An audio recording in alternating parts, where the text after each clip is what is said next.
இயேசு கிறிஸ்துவின் நாமத்தினாலே கர்த்தாவை சொல்லும் அடியேன் கேட்கிற நிகழ்ச்சிக்கு நான் உங்களை அன்புடன் வரவேற்கிறேன். நாம் கர்த்தருடைய வார்த்தையை தொடர்ந்து நாம் தியானிப்போம். நாம் 3வது காரியத்தை நாங்கள் பார்க்குறோம். அதாவது கதவை தட்டுகிற நேசரின் சத்தத்தை கேட்கிற நிலைமை. இன்றைக்கு சில பேர் இப்படிப்பட்ட நிலைமையில் நீங்கள் இருக்கலாம். ஆண்டவருடைய வார்த்தை வருகிறது, ஆனால் நம்முடைய இருதயம் கொழுத்திருக்கிறபடினால், அப்போ அந்த இருதயம் கொழுப்பி நிமித்தமாக கர்த்தருடைய வார்த்தை உள்ளுக்குள் வந்து கிரியை செய்ய முடியாதபடி இருக்கும் என்றால் கர்த்தர் எப்படி குணமாக்குவார் என்றால், அவர் தம்முடைய வார்த்தையை அனுப்பிதான் நம்ம என்ன செய்வார், நம்மை குணமாக்குவார். அப்போ வார்த்தை எப்படி போகிறது? காதாலே கேட்டு இதயத்துக்குள் போகிறது, அல்லது நம் கண்ணாலே வாசித்து நம்முடைய இதயத்துக்குள் போகிறது. அப்போ நம்முடைய இருதயம் கொழுப்பாக இருந்தால் காது மந்தமாக இருக்கும், கண்ணாலே பார்க்க முடியாமல் இருக்கும். அப்போ இன்றைக்கு அநேகர் இப்படிப்பட்ட நிலைமையிலே இருக்கலாம். அப்படி இருந்தோமென்றால் அப்படிப்பட்டவருடைய வாழ்க்கை ஒரு ஆபத்தான நிலைமையில் இருக்கிறார்கள். அதை இங்கே நாங்கள் பார்க்கிறோம். அப்போ பார்த்தீங்க, கர்த்தர் நம்மை ஆரோக்கியமாக்குவதற்கு அவர் எதை பயன்படுத்துகிறார் என்றால், திரும்பமாக நான் வாசிக்கிறேன். மத்தேயு 13ஆம் அதிகாரம் 13ஆம் வசனம். அவர்கள் கண்டும் காணாதவர்களாயும் கேட்டும் கேளாதவர்களாயும் உணர்ந்து கொள்ளாதவர்களாயும் இருக்கிறபடியினால் நான் உவமைகளாக அவர்களோடு பேசுகிறேன் என்று சொல்லி அங்கே இயேசு சொல்வதை நாங்கள் பார்க்கிறோம். அப்போ இதில் என்ன நாங்கள் பார்க்கிறோம் என்றால், சில பேர் பார்த்தீங்கன்னா கர்த்தருடைய வார்த்தை வருகிறது தான், ஆரோக்கியமான வார்த்தை, ஆனால் அவங்க கேட்டு கேளாதவர்களாக இருக்கிறார்கள். அதான் நான் சொன்னேன், கவனம் செலுத்துவதில்லை, சீரியஸாக கேட்பதில்லை என்று சொல்லி, அல்லது கண்டும் காணாதவர்களாக இருக்கிறார்கள். அப்போ அதனால் என்ன நடக்குதுன்னு பார்த்தீங்கன்னா, கர்த்தருடைய ஆரோக்கியமான வார்த்தைக்கு அவங்க விரும்பி கேட்க மாட்டாங்க. ஆனால் ஏதாவது கதைகள் சொல்லும்போது, இப்போ மெசேஜில் சொல்லும்போது கதையை சில பேர் சொல்லுவாங்க, சில பாசஸ்மார் கதைகள் சொல்லி அவங்க சொல்லுவாங்க. அப்போ அந்த கதை அவங்களுக்கு ஞாபகம் இருக்கும், ஆனால் கர்த்தருடைய வார்த்தை அவங்களுக்கு ஞாபகம் இருக்காது. ஆரோக்கியமான வார்த்தை அந்த ஆண்டவர் என்ன சொல்லுகிறான்னு சொல்லி அந்த ஞாபகம் இருக்காது. ஆனால் அந்த கதை அந்த அந்த ஊழியக்காரன் சொன்ன அந்த கதை அவர்களுக்கு ஞாபகமாக இருக்கும். அப்போ பாருங்க, பல மாதங்கள் சென்றாலும் கூட அந்த ஊழியக்காரன் திரும்பி அந்த சபைக்கு வரும்போது உடனே சொல்லுவாங்க, போன முறை நீங்கள் சொன்ன அந்த கதை நமக்கு இன்னும் ஞாபகம் இருக்கிறது. அப்போ அந்த பாஸ்டரை பார்க்கும்போது இவர்களுக்கு அந்த கதை தான் ஞாபகம் வரும். பாருங்க, அது என்னென்றால் அதான் நாம் உவமைகளாக கர்த்தர் பேசுகிறார். அப்போ அவங்களுக்கு ஒரு ஸ்டோரியாக இருக்கும், ஒரு என்ஜாய் பண்ணிட்டு அந்த அந்த கதையை கேட்டுட்டு போய்விடுவார்கள். பாருங்க, அப்போ அதான் அந்த நிலைமை வருகிறது. அப்போ ஆண்டவர் எதை பார்த்தீங்கன்னா, நம்முடைய கண்ணையும் காதையும் தான் பயன்படுத்துகிறார் நாம் மனம் திரும்புவதற்கு, நாம் உணர்வதற்கு. ஆனால் நாம் அதை கேட்காமல் போகும்போது என்ன நடக்குது என்றால், காது மந்தமாகி விடுகிறது, நம்முடைய கண் காணாதபடிக்கு போகிறது. அதை இங்கே நாங்கள் பார்க்கிறோம். அப்போ ஏன் காணவும் கேட்க முடியவில்லை என்றால், நாம் இது ரெண்டையும் உலக வாழ்க்கைக்காகத்தான் பயன்படுத்துகிறோம், ஆனால் ஆவிக்குரிய வாழ்க்கைக்காக பயன்படுத்துவதில்லை. பாருங்க, 1 கொரிந்தியர் 2ஆம் அதிகாரம் 9ஆம் வசனத்தை நான் வாசிக்க விரும்புகிறேன். பாருங்க, அப்பதான் நீங்க விளங்கிக் கொள்வீங்க. எழுதியிருக்கிறபடி, தேவன் தம்மில் அன்பு கூறுவர்களுக்கு ஆயத்தம் பண்ணினவைகளை கண் காணவும் இல்லை, காது கேட்கவும் இல்லை, அவைகள் மனுஷனுடைய இருதயத்தில் தோன்றவும் இல்லை. பாருங்க, அப்போ இந்த உலக வாழ்க்கைக்கென்று கர்த்தர் எல்லாவற்றையும் நமக்கு ஆயத்தப்படுத்தி விட்டார். அதை ஏற்கனவே பல செய்தி நான் உங்களுக்கு சொல்லியிருக்கிறேன். அந்த உலக தோற்றத்துக்கு முன்னே நம்மை முன்குறித்த தேவன், தாயின் கருவிலே நம்முடைய அந்த கருவு உருவாகும் போதே கர்த்தர் நம்மை குறித்து எல்லாவற்றையும் ஆயத்தப்படுத்தி விட்டார், திட்டமிட்டார். அப்போ புதுசாக நாம் உருவாங்கின பிற்பாடு, நாங்கள் பிறக்கப்பட்ட பிற்பாடு தான் எல்லாம் உருவாக்குவதென்று இல்லை. ஆண்டவர் எல்லாம் முதலே முன் குறித்து எல்லாவற்றையும் செய்து விட்டார். அதான் இங்கே நாங்கள் பார்க்கிறோம். அப்போ ஏன் கண் காணவும் இல்லை, காது கேட்கவும் இல்லை, இருதயத்தில் தோன்றவும் இல்லை என்றால், இதற்கு காரணம் என்ன பார்த்தீங்கன்னா, தேவன் தம்மில் அன்பு கூறுவர்களுக்கு ஆயத்தம் பண்ணினவைகளை. அப்போ இதில் என்ன நடக்கும்னு சொன்னு பார்த்தீங்கன்னா, நாம் கர்த்தர் மேல் உண்மையான அன்பாக இருக்கும்போது அந்த அன்பு என்ன செய்யும்னு பார்த்தீங்கன்னா, கர்த்தர் எனக்கு ஆயத்தப்படுத்தினதை என்னால் உணர்ந்து கொள்ள முடியும். அது பிறகு நான் அந்த காரியத்தை குறித்து நாம் தியானிப்போம். பாருங்க, அந்த அன்பு தான் முக்கியம். அப்போ தேவன் மேல் நம்ம அன்பு இல்லாமல் போகும்போது கர்த்தர் நமக்கு ஆயத்தப்படுத்தி நம்ம உணர முடியாது போய்விட்டுரும். அதான் இங்கே பார்த்தீங்கன்னா 1 யோவான் 2ஆம் அதிகாரம் 15ஆம் வசனம் எப்படியாக சொல்லுகிறது, உலகத்தில் உள்ளவைகளிலும் அன்பு கூறாதிருங்கள். ஒருவன் உலகத்தில் அன்பு கூர்ந்தால் அவனிடத்தில் பிதாவின் அன்பு இல்லை என்று சொல்லி இங்கே நாங்கள் பார்க்கிறோம். பாருங்க, இதில் என்னென்று பார்த்தீங்கன்னா, எப்போ நான் உலகத்துக்கு மீது என்னுடைய அன்பு உலகத்து மீது போகிறதோ அப்போ ஆட்டோமேட்டிக்கா தேவன் மேல அன்பு இல்லாமல் போய்விடும். அப்ப கர்த்தர் நாம அவர் மேல் அன்பா இருக்கிறபடியால் கர்த்தர் எல்லாம் ஆயத்தப்படுத்தி விட்டார். ஆனா நம்முடைய அன்பு, அந்த கர்த்தர் மேல் இருக்கிற அன்பு அப்படியே திசை திருப்பி உலகத்துக்கு மீது போகும்போது நாம் என்ன செய்வோம் என்றால், கர்த்தர் நமக்கு ஆயத்தப்படுத்தின அந்த நன்மையை பெற்று கொள்ளாதபடிக்கு நாமாவே யோசிச்சு நாமாவே சிந்திச்சு நம்முடைய சுயத்தினாலே இந்த உலக வாழ்க்கைக்கென்று பல காரியத்துக்கு பின்னால் நாம் ஓடிக்கொண்டிருப்போம்.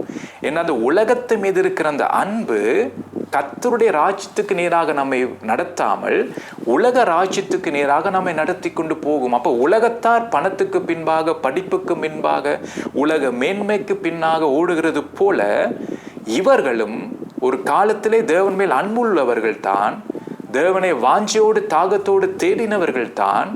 நான் முதல் சொன்னது போல அவங்களுடைய இருதயம் கொளுத்து விட்டதினாலே, அவங்களுடைய கவலை எல்லாம் உலகத்துக்குரிய கவலையா இருக்கிறபடியினாலே, பாருங்க, அந்த அன்பு இல்லாமல் போனபடியினாலே இப்போ உலகத்துக்கு பின்னால் ஓடுகிறார். என்ற உலகத்தை அன்பு கூற தொடங்கி விட்டார்கள். அப்ப தேவன் மேல் அன்பு இல்லாமல் போய் இப்போ உலகத்துக்கு மீது அந்த அன்பு வந்து விட்டது. அப்ப அதனால தான் உலகத்தாரை போல உலக காரியங்களுக்கு பின்னால் ஓடிக்கொண்டிருக்கிறார்கள். அதை இங்க நாங்கள் பார்க்கிறோம். அப்ப கர்த்தர் நமக்கு ஆயத்தப்படுத்தினதை அவர்களாலே அறிய முடியாமல் போகிறது. அப்ப கர்த்தர் எப்படி அதை வெளிப்படுத்துவார் என்றால், நமக்கு ஆயத்தப்படுத்தின இந்த உலக வாழ்க்கைக்காகவும் ஆவிக்குரிய வாழ்க்கைக்காகவும் கர்த்தர் நமக்கு ஆயத்தப்படுத்தினதை எப்படி நாம் அறிய முடியலாம் என்றால், பாருங்க, அடுத்த வசனம் சொல்லுறது 1 கொரிந்தியர் 2:10 நான் வாசிக்கும் போது அங்கே நாம் அந்த காரியத்தை நாம் அறிய முடியும். நமக்கோ தேவன் அவைகளை தமது ஆவியினாலே வெளிப்படுத்தினார். அந்த ஆவியானவர் எல்லாவற்றையும் தேவனுடைய ஆழங்களையும் ஆராய்ந்திருக்கிறார். அப்ப இதுல நாங்க என்ன பார்க்கிறோம் என்றால், நாம் தேவன் மேல் அன்பு வைக்கும் போது கர்த்தர் எல்லாம் ஆயத்தப்படுத்தி விட்டார் தான். ஆனா எப்ப எனக்கு தெரிய வரும் என்றால், பாருங்க, தமது ஆவியினாலே வெளிப்படுத்தினார்.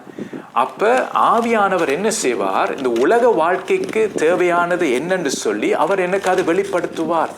மற்றது ஆவிக்குரிய வாழ்க்கைக்கும் அவர் ஆயத்தப்படுத்தினதை அதையும் அவர் வெளிப்படுத்துவார். அப்ப ஆவிக்குரிய வாழ்க்கை என்று பார்க்கும்போது நான் என்ன ஊழியம் செய்ய வேண்டும், எந்த இடத்துக்கு நான் போக வேண்டும், எந்த வார்த்தையை நான் பிரசங்கிக்க வேண்டும், சின்ன காரியம் தொடங்கி பெரிய காரியம் வரைக்கும் ஆவியானவர் எல்லாவற்றையும் நமக்கு சொல்லி கொடுப்பார். ஆயத்தப்படுத்தினதை அந்தந்த நேரத்துக்கு நமக்கு வெளிப்படுத்தி கொண்டு வருவார். அதே போலத்தான் இந்த உலக வாழ்க்கைக்கும் நம்முடைய பிள்ளைகளுக்கு என்ன படிப்பு, நம்முடைய பிள்ளைகள் எப்படிப்பட்ட வேலை செய்ய வேண்டும், பிள்ளைகளுக்கு யார் பார்த்தீங்கன்னா திருமணம் செய்வதற்கு யார் வர வேண்டும், கர்த்தர் யார் ஆயத்தப்படுத்தி இருக்கிறான்னு சொல்லி அந்தந்த நேரத்துக்கு கர்த்தர் அந்த நேரத்தில் நமக்கு எல்லாம் அப்படி தந்து கொண்டு வருவார். அப்ப நாமவே சுயமாக எல்லாம் பின்னாக ஓட வேண்டிய அவசியம் இல்லை. ஆயத்தப்படுத்தினதை நாம் பெற்றுக்கொள்ள வேண்டும். அதுதான் நம்முடைய வேலை. நாமவே நம்முடைய வாழ்க்கைக்கு பின்னால் ஓடக்கூடாது. அது பிசாசா நம்மை அப்படிதான் தூண்டுவான். ஏவாளை தூண்டினது போல, அந்த பழத்தை சாப்பிடுன்னு சொல்லி தூண்டினது போல. அப்ப அந்த பழத்தை பார்க்கும்போது எல்லாம் நல்லாதான் தெரிஞ்சது, புசிக்கப்படத்தக்கதா இருந்தது, இச்சிக்கப்படத்தக்கதா இருந்தது, நல்லதென்று கண்டால். அதெல்லாம் பார்க்கும்போது பிசாசு நமக்கு அப்படி தூண்டும் போது அது உலக காரியங்கள் உண்மையா பார்க்க ஆசையா தான் இருக்கும். ஆனால் இந்த படிப்பு படிச்சா நல்லா இருக்கும், எதிர்காலத்துக்கு ஐடி படிச்சா நல்லா இருக்கும். பாருங்க, இப்ப ஐடிக்கே வேலை இல்லாமல் போகிற ஒரு நிலைமைக்கு வந்து விட்டது. இந்த ஏஐ இப்போ ஐடி உள்ள வேலை செய்கிறவர்களுக்கு இப்போ இல்லாமல் ஐடி உள்ள வேலை செய்கிற தேவையில்லை. இப்போ ஏஐ எல்லாம் செய்து முடிக்கிறது. பாருங்க, ஒரு காலத்தில் அது ஃபேமஸாக இருந்தது. ஆனால் நம்முடைய காலத்திலே அந்த ஐடி அந்த வேலைக்கே இப்போ வேலை இல்லாமல் போகிற நிலைமைக்கு வருகிறது. அதான் நான் சொல்லுகிறேன். அப்போ கர்த்தர் நம்முடைய வாழ்க்கையில என்ன ஆயத்தப்படுத்தி இருக்கிறாரோ தயவு செய்து அதுக்கு பின்னால் நீங்க போங்க, அந்த காரியத்தை பெற்றுக்கொள்ளுங்க. அது ஆவியானவர் அந்த நேரத்தை வெளிப்படுத்துவார். அந்தந்த நேரத்தில் கர்த்தர் சொல்லி தருவார் என்னென்ன செய்ய வேண்டும் என்று சொல்லி. அப்ப அதை நாம் பெற்றுக்கொண்டால் அதுதான் நமக்கு ஆசீர்வாதம். நாமாவே யோசிச்சு மற்றவருடைய கதையை கேட்டு நம்முடைய சுயமாக முடிவுகள் எடுத்து உலக காரியத்து பின்னால் போனால் அது ஆபத்தா இருக்கும். அதே போலதான் ஆவிக்குரிய வாழ்க்கையும் உலக வாழ்க்கையும் ஆவிக்குரிய கிறிஸ்தவ வாழ்க்கையும் அப்படிதான். நாமாவே யோசிச்சு ஊழியங்களில் தீர்மானம் எடுப்பது, நாமாவே யோசிச்சு பிரசங்கம் பண்ணுவது, அதெல்லாத்தையும் தவிர்க்க வேண்டும். அது நம்முடைய வேலை இல்லை. கர்த்தருடைய ஆவியானவர் நமக்கு சொல்லுவார் என்னென்ன காரியம் என்று, அதை தான் நாம் செய்ய வேண்டும். நமக்கு எந்த உரிமையும் இல்லை நாம் இஷ்டத்துக்கு நாம் செய்வதற்கு. நான் உங்களுக்கு சொன்னேன் உங்களுக்கு அந்த காரியத்தை. அப்ப கர்த்தர் சொல்லுவதை தான் நாம் செய்ய வேண்டும். அதுதான் நம்முடைய வேலை. கர்த்தாவை சொல்லும் அடியேன் கேட்கிறேன். அப்போ அவர் என்ன சொல்லுகிறாரோ அதான் நான் செய்ய வேண்டும். நான் ஆண்டவருக்கு ஐடியா கொடுக்க போகக்கூடாது. அது எந்த வேலை இல்லை. அவர் சொல்லுகிறதை நான் செய்ய வேண்டும். அவர் போவண்டா போக வேண்டும். இங்கே இரண்டா நான் இருக்க வேண்டும். பேசாமல் வாய் மூடி இரண்டா நான் வாய் மூடி இருக்க வேண்டும். அப்படிதான். அப்போ இதுதான் நாம் பார்க்குறோம். அப்போ நான் தேவன் மேல் அன்பு இருக்கும்போது என் எதிர்காலத்தை குறித்து நான் பயப்பட வேண்டிய அவசியம் இல்லை என்று ஆயத்தப்படுத்தி விட்டார். அப்போ அதை எனக்கு தெரியும். என் உள்ளான ஆவியிலே நான் உணர்ந்து கொள்வேன். ஆவியானவர் எனக்கு உணர்த்துவார். எல்லாம் ஆயத்தப்படுத்தி விட்டார். அப்போ உலகத்தாரை போல உலகத்துக்கு பின்னால் ஓடிக்கொண்டு இருக்க வேண்டிய அவசியம் இல்லை.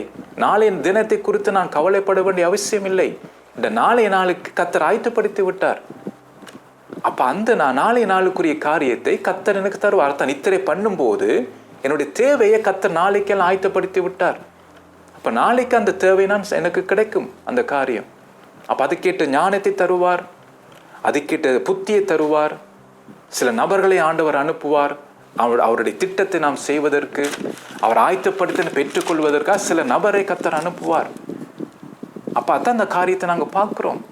பாருங்க, எப்படி கொர்நேலியு வீட்டுக்கு பாருங்க ஆண்டவர் முதலே தரிசனத்தை சொல்லி அந்த சீமோன் வீட்டுக்கு போ, அங்கே ஒரு பேதர் ஒன்று மறு பேர் கொண்டவன் இருக்கிறான், ஸோ அவனை கூப்பிடு, அவன் உனக்கு எல்லாம் சொல்லுவான்.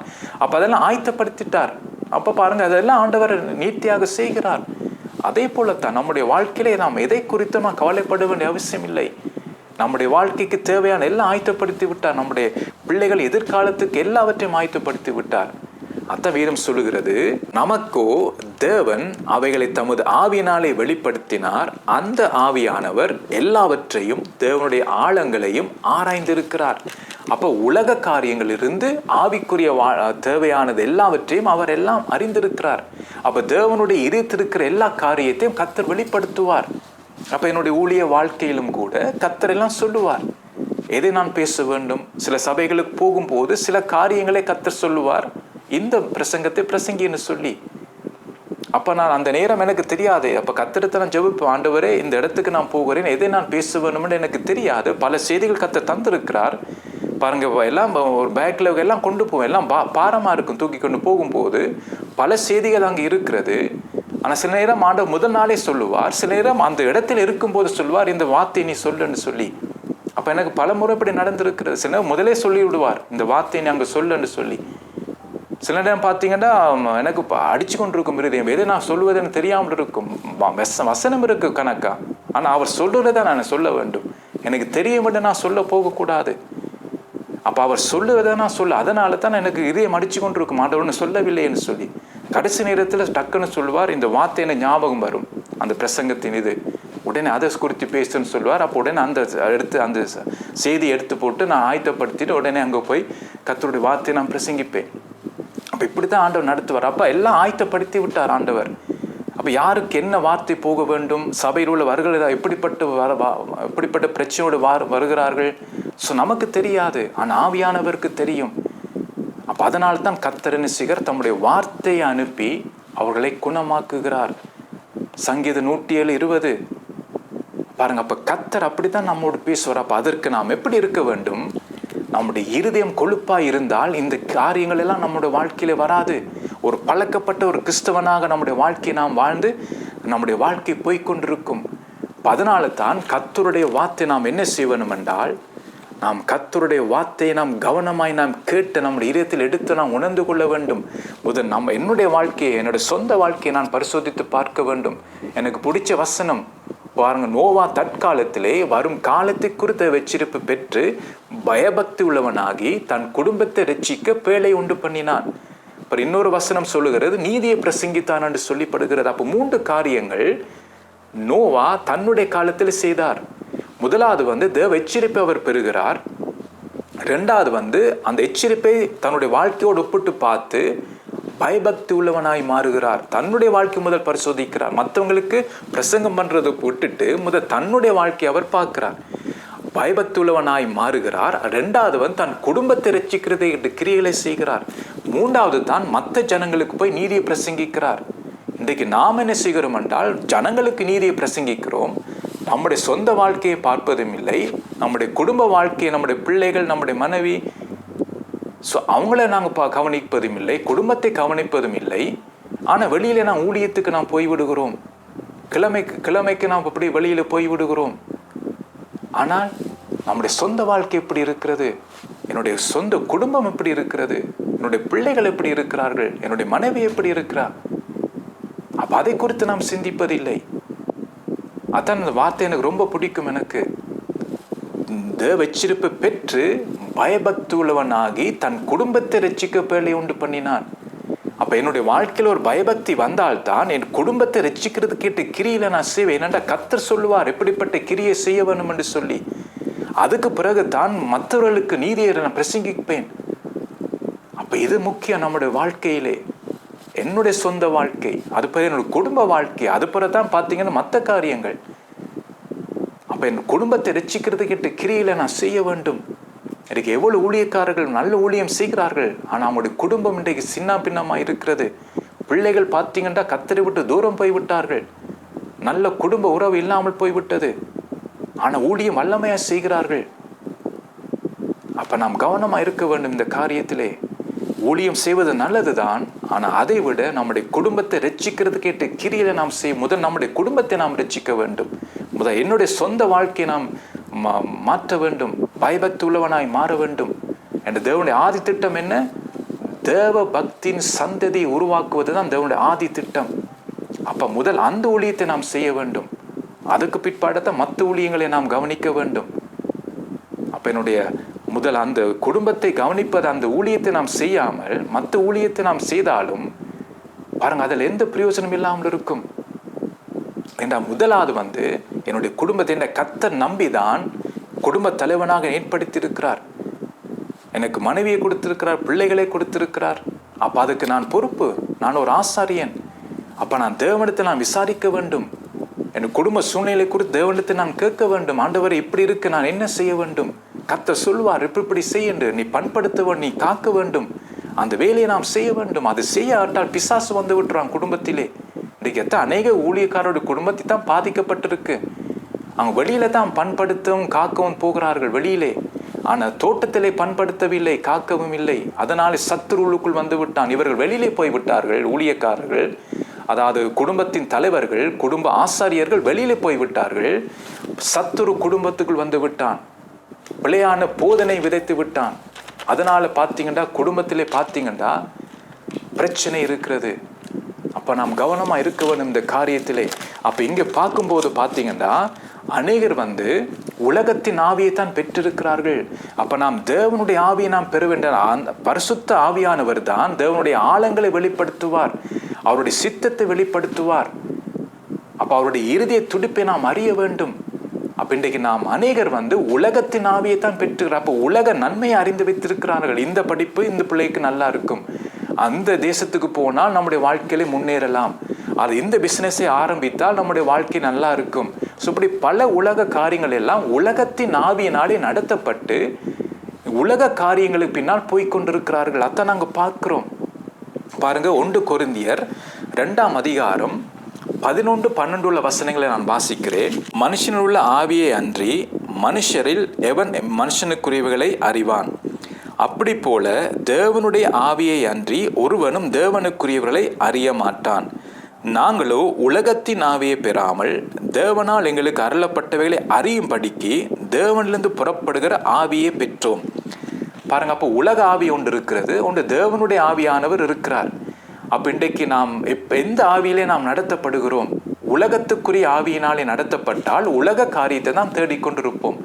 தேவனுடைய ஆவியினாலே நடத்தப்பட்டால் தேவனுக்குரிய மேலானவைகளை குறித்து நாம் தேடுவோம். அப்ப நாம் பூமிக்குரியவைகளை நாம் தேடுகிறோமா அல்லது மேலானவைகளை நாம் நாடுகிறோமா? அப்ப எந்த ஆவியினை நடத்துகிறோ அதற்கேட்ட விதமாகத்தான் நம்முடைய வாழ்க்கை இருக்கும். அப்போ உலகத்துக்கு பின்னால் நாம் போக கொண்டிருந்தோமா என்றால் அப்போ நம்முடைய சிந்தனை, நம்முடைய கிரியை, நம்முடைய செய்கை எல்லாம் உலகத்தை சார்ந்ததா இருந்தால் அப்ப நீங்க கவனிக்க வேண்டும், நீங்க தேவனுடைய ஆவியினாலே நடத்தப்படவில்லை, உலகத்தின் ஆவியினாலே நீங்கள் நடத்தப்படுகிறீர்கள். அதான் உங்களுடைய பேச்சு, உங்களுடைய கிரியை, உங்களுடைய நடவடிக்கை, உங்களுடைய செயல்பாடெல்லாம் இந்த உலகத்துக்குரியதா இருக்கிறது. நீங்கள் படுக்கும் போது உலக காரியங்கள் தான் சிந்திக்கிறீங்க. நாளைக்கு என்ன செய்ய வேண்டும், பணத்தை குறித்து, படிப்பை குறித்து, உலக காரியங்களை குறித்து, பிஸ்னஸை குறித்து, ஸோ இப்படி உலக காரியங்களே நீங்கள் சிந்தித்து படுக்கைக்கு போகிறீங்க. நாளைக்கு எழும்பணுன்னு உலக காரியங்களுக்காகத்தான் நீங்கள் செயல்படுகிறீங்க. 24 மணித்தியாலும் உலக காரியங்களுக்காகத்தான் போய்கொண்டிருக்கிறது. அதனால தான் தேவனுடைய காரியங்களை அறிய முடியலை. அப்படிப்பட்டனுடைய வாழ்க்கை வளரவும் இல்லை. குழந்தைகளாக இருந்து அப்படியே அவனுடைய வாழ்க்கை போய்கொண்டிருக்கிறது. அதான் நாங்கள் பார்க்குறோம். பாருங்கள், நாங்களோ உலகத்தின் ஆவியை பெறாமல் தேவனால் எங்களுக்கு அருளப்பட்டவைகளை அறியும்படிக்கு. அப்போ தேவனால் நமக்கு அருளப்பட்டிருக்கிறது. அப்போ நாளைக்கு நான் என்ன செய்ய வேண்டும் என்று சொல்லி எனக்கு ஆண்டவர் சொல்லி தருவார். அப்போ நான் காத்திருந்தால்தான் கர்த்தர் சொல்லுவார் இந்த நாளைக்கு நீ என்ன செய்ய வேண்டும் என்று சொல்லி. இயேசு நமக்கு முன்மாதிரி. அவர் சுயமான செய்யவில்லை என்று சொல்லி அங்கே யோவான் எழுதின சுவிசேஷத்தை நாங்கள் பார்க்குறோம். அவர் என்ன கட்டளை கொடுக்கிறாரோ அவர் அதைத்தான் செய்கிறார். எனக்கு ரொம்ப பிடிச்ச வசனம் அது. என்னோட வாஞ்சையெல்லாம் அப்போ அந்த வசனத்தை கொண்டு நான் ஜெபம் பண்ணுவேன். ஆண்டவரை, இயேசு எப்படி பிதா சொன்னதை அவர் செய்தாரோ அதே போல் ஆண்டவரை நீ சொல்வதை மாத்திரம்தான் நான் செய்ய வேண்டும். என்னுடைய குடும்ப வாழ்க்கையிலும் என்னுடைய ஆவிக்குரிய வாழ்க்கையிலும் என்னுடைய ஊழிய வாழ்க்கையிலும் ஆண்டவரே நீங்கள் என்ன சொல்லுகிறீங்களோ அதைத்தான் நான் செய்ய வேண்டும். சுயமான எதையும் செய்யக்கூடாது. அது நீர் தான் எனக்கு உதவி செய்ய வேண்டும். திடீரென நாம் சுயமான பல காரியங்களை செய்ய நாம் போய்விடுவோம். அது ஆபத்து. இப்போ தெரியாது, காலப்போக்கில் அதோடைய விபரீதத்தை நாங்கள் பார்க்கக்கூடிய விதமாக வந்துவிடும். அப்போ நாம் கவனமாக இருக்க வேண்டும். அப்போ இயேசு நமக்கு முன்மாதிரியாக இருக்கிறார். நான் சுயமாக ஒன்றும் செய்வதில்லை. அவர் எனக்கு என்ன சொல்லுகிறாரோ அதன்படித்தான் நான் செய்வேன்னு சொல்லி இயேசு அங்கே சொல்லுகிறதை நாங்கள் பார்க்கிறோம். அப்போ அதை நீங்கள் நான் பார்க்குறேன். அப்போ அதற்காகத்தான் தேவனால் எங்களுக்கு அருளப்பட்டவைகளை அறியும்படிக்கு தேவனிலிருந்து புறப்படுகிற ஆவியை நாம் பெற்றோம். எப்படி பாருங்க, மனுஷனுள்ள ஆவியை அன்றி மனுஷரில் எவன் மனுஷனுக்குரியவளை அறிவான். அப்போ இன்றைக்கு உலகத்தின் ஆவியை பெற்றிருக்கிறபடியால் தான் நாமாவே தீர்மானம் பண்ணி அங்கங்கே ஓடிக்கொண்டிருக்கிறோம். பிள்ளைகளுக்கு அந்த படிப்பு இந்த படிப்பு சரியாக இருக்கும், அந்த ஸ்கூலில் சேர்ப்போம், அந்த தேசத்துக்கு அனுப்புவோம், 2 வருஷம் வெளிநாட்டுக்கு அனுப்பி பிள்ளைகளை படிப்பு வைப்போம். அதெல்லாம் நாம் சுயமாக செய்ய உலகத்தின் ஆவி நமக்கு இருக்கிறபடியினால் அப்படிப்பட்டவர்களுக்கு பிள்ளைகளை அவர்கள் எங்கேயோ அனுப்புகிறார்கள். பிள்ளைகள் கர்த்தர் நம்மை நம்பித்தான் தந்திருக்கிறார். பிள்ளைகளை நம் இஷ்டத்துக்கு பிள்ளைகளை நடத்துவதற்கும் நம் இஷ்டத்துக்கு பிள்ளைகளை வேறு தேசங்கள் அனுப்புவதற்கும் நமக்கு எந்த உரிமையும் இல்லை. கர்த்தர் சொன்ன அனுப்பலாம். கர்த்தர் சொல்லலையா நம்முடைய பக்கத்தெல்லாம் வைத்திருக்க வேண்டும். நம் பிள்ளைகளை கர்த்தர் சொல்லுவார் என்ன செய்யணும் என்று சொல்லி. அது அவருடைய சித்தம், அவருடைய தீர்மானங்கள், அது நம்முடைய கையில் இல்லை. அப்போ இன்றைக்கு நாம் என்ன செய்கிறோம்னா அந்த உலகத்தின் ஆவியை பெற்றிருக்கிறபடியால் நம்முடைய பிள்ளைகளை வேறு வேறு நாடுகளுக்கு அனுப்புகிறோம். நம்ம இஷ்டத்துக்கு அவன் அங்கே போய் கெட்டு போவாகிறான்னு அது தெரியாது. அங்கே எப்படிப்பட்ட இடம் தெரியாது. அங்கே எப்படிப்பட்ட ஆக்களோடு அவன் தொடர்பு உள்ளவனாக இருப்பான் தெரியாது. ஆனால் நாம் அனுப்புகிறோம். கர்த்தர் சொன்னாதான் அனுப்பணும் ஒழிய கர்த்தர் சொல்ல இல்லையா அந்த வேலைக்கு நாம் போகக்கூடாது. அது முடிவு ஆபத்தாக இருக்கும். அது இங்கே நாங்கள் என்ன பார்க்குறோம், நாம் தேவனுடைய ஆவியை நாம் பெற வேண்டும். அப்போ தேவனுடைய ஆவியை பெற்றால்தான் நாம் தேவன் சொல்லுகிறபடி நாம் செயல்படுத்த முடியும். பாருங்க, அப்போ இதுதான் மிக முக்கியம். நம்முடைய வாழ்க்கையிலே இந்த கடைசி காலத்திலே தேவனுடைய ஆவியை நாம் பெற வேண்டும். அதுதான் முக்கியம். பாருங்க அப்போஸ்தலர் வாழ்க்கையில நாங்கள் பார்க்கிறோம், ஆவியானவரால் நடத்தப்பட்டான். ஊழியம் முழுவதும் ஆவியானவர் சொல்லுகிறார் என்ன செய்ய வேண்டும் என்று சொல்லி. அதான் முக்கியம். இயேசுவை பார்க்கும்போது பரிசுத்த ஆவியானவர் அவரை நடத்தினார். பிதா சொல்லுகிறார் என்னென்ன செய்ய வேண்டும் என்று சொல்லி அதை அவர் செய்கிறார். அதான் அவர் சிலுவையிலே எல்லாம் முடிந்ததென்று சொல்லி தலையை சாய்த்தார். அப்போ இன்றைக்கு நானும் நீங்களும் இதற்காகத்தான் அழைக்கப்பட்டிருக்கிறோம். இயேசு நடந்தது போல நாம் நடக்கும்படிக்குத்தான் அவர் நமக்கு ஒரு முன்மாதிரியாக இருக்கிறார். அப்போ நானும் நீங்களும் இந்த உலகத்திலே அவருடைய சித்தத்தை நாம் செய்ய வேண்டும். நம் இஷ்டத்துக்கு செய்வதற்கல்ல. அது நமக்கு எந்த உரிமையும் இல்லை. எனக்கு அதிகாரம் கொடுக்கப்பட்டிருக்கலாம், ஒரு பாஸ்டராக நாம் இருக்கலாம், ஒரு ஊழியக்காரனாக இருக்கலாம், எனக்கு அந்த ஊழியத்தை செய்வதற்கு கர்த்தர் அதிகாரம் தந்திருக்கிறார் தான். ஆனால் அந்த அதிகாரத்தை வைத்து எந்த சுயமாய் செய்வதற்கு அந்த அதிகாரம் கர்த்தர் எனக்கு தரவில்லை. அவர் சொல்லுகிறபடி நான் ஊழியத்தை செய்வதற்கு தான் எனக்கு அந்த அதிகாரம் தந்திருக்கிறார். அப்போ நாம் கவனமாக இருக்க வேண்டும். ஒரு காரியத்தை நாம் பார்க்க போகிறோம். பாருங்க, அடுத்த முறைக்கு அந்த காரியத்தை நான் ஆழமாக தியானிப்போ மேலோட்டமாக இந்த காரியத்தை சொல்லிட்டு நான் போகிறேன். அது என்னன்னு சொன்னால், இந்த ஆவிக்குரிய கண் திறக்காதபடிக்கு அது மூடப்பட்டிருந்தால் சத்துரு எப்படி செயல்படுவான் அதான் நாங்கள் பார்க்க போகிறோம். அப்போ ஆண்டவர் எதை பயன்படுத்துகிறார்? நம்மை உணர்த்துவிக்கிறதுக்கு நம்முடைய காதை பயன்படுத்துகிறார். கர்த்தருடைய வார்த்தை வருகிறது, காதாலே இதயத்துக்கு போகிறது, விதைக்கப்படுகிறது. அப்போ நம்ம உணர்கிறோம். அடுத்தது நம்முடைய கண். அது முக்கியம். அப்ப அந்த கண் அதான் நான் சொல்லுவேன், ஆண்டவரும் வேதத்தின் அதிசயங்களை பார்க்கும்படி என் கண்களை திறந்துடும். அது என்னது? ஆவிக்குரிய கண்ணை திறம். அப்ப அந்த ஆவிக்குரிய கண் நமக்கு திறக்கப்பட வேண்டும். அப்பதான் வேதத்தின் அதிசயங்களை பார்க்க முடியும். அப்ப இந்த ஆவிக்குரிய கண் திறக்கப்படாட்டால் அதால வருகிற விபரீதம் என்ன, அதுதான் நாங்கள் பார்க்க போகிறோம். பாருங்க, முதல் காரியத்தை நான் பார்ப்போம். அந்த காரியத்தை பாருங்க, ஆதியாகமம் 3ஆம் அதிகாரம் 4-7 வசனங்களை நான் வாசிக்கிறேன். அடுத்த முறைக்கு அது ஆழமாக நாம் தியானிப்போம். அப்பொழுது சர்ப்பம் ஸ்திரியை நோக்கி, நீங்கள் சாகவே சாவதில்லை, நீங்கள் இதை புசிக்கும் நாளிலே உங்கள் கண்கள் திறக்கப்படும் என்றும் நீங்கள் நன்மை தீமை அறிந்து தேவர்களைப் போல் இருப்பீர்கள் என்றும் தேவன் அறிவார் என்றது. அப்பொழுது ஸ்திரியானவள், அந்த விருட்சம் புசிப்புக்கு நல்லதும் பார்வைக்கு இன்பமும் புத்தியை தெளிவிக்கிறதுக்கு இச்சிக்கப்படத்தக்க விருட்சமுமாய் இருக்கிறது என்று கண்டு அதன் கனியை பறித்து புசித்து தன் புருஷனுக்கும் கொடுத்தாள். அவனும் புசித்தான். அப்பொழுது அவர்கள் இருவருடைய கண்களும் திறக்கப்பட்டது. அவர்கள் தாங்கள் நிர்வாணிகள் என்று அறிந்து அத்தி இலைகளை தைத்து தங்களுக்கு அரைக்கச்சைகளை உண்டு பண்ணினார்கள் என்று சொல்லி இங்கே பார்க்கிறோம். பாருங்க, இதில் பல காரியங்கள் ஆவியானவர் இதில் எழுதி வைத்திருக்கிறார் இந்த ஆதியாகமத்திலே.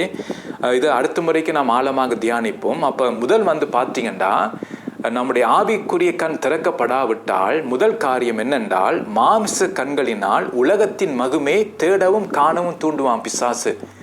அப்போ நம்முடைய ஆவிக்குரிய கண் தான் அந்த ஆவியானவர் வெளிப்படுத்தும் போது தான் அந்த ஆவிக்குரிய கண் நமக்கு திறக்கப்படும். அதான் உலகத்தின் ஆவி, தேவனுடைய ஆவியை நாங்கள் பார்க்கிறோம். அப்போ உலகத்தின் ஆவியை இருந்தால் உலக காரியத்தை தான் நாங்கள் பார்த்து தீர்மானம் எடுப்போம்.